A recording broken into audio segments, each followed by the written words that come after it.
ওই যে দেখা যাচ্ছে বাতু ক্যাফের মন্দির।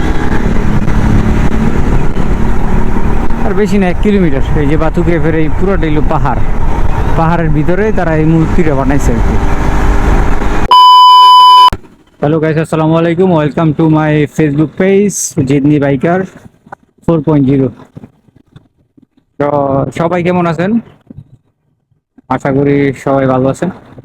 তো আজকে বিকাল 5:30 বাজে মালয়েশিয়া টাইম।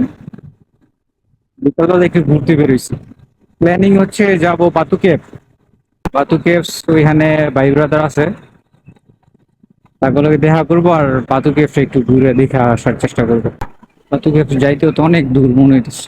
কি ব্যাপার, ম্যাপসে দেখাইতেছে নাকি? অলরেডি দেখাইতেছে যে 23 মিনিট, বাট ম্যাপসে দেখাইতেছে না।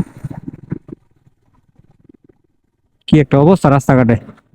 এত জ্যামের ভিতরে কেমনে যাবো? এত জ্যাম ঠেলা যাইবো কেমনে বাতু কেভ? যাওয়া যাইবো হয়তো, বা লং টাইম নিতে হইব আর কি। তাড়াহুড়ো করে লাভ নেই, আস্তে আস্তে যাই।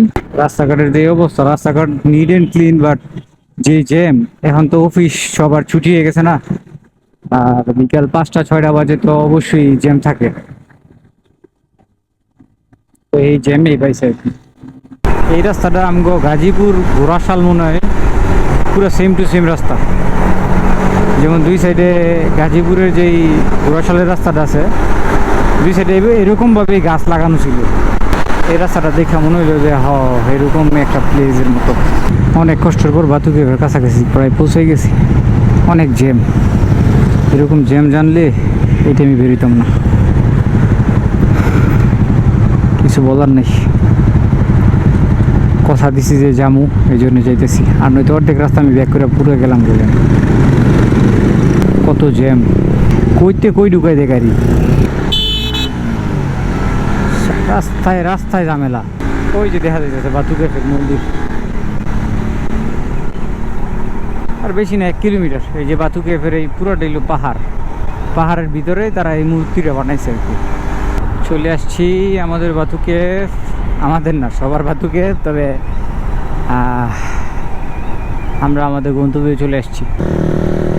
আমাদের হাতের বাম সাইডে বাতু ক্যাফ মন্দির, রেলে ঢুকার প্রবেশ। কত রং বেরঙের সিঁড়ি দিয়ে রাখছে। এই যে সেই মন্দির বাতু ক্যাফ।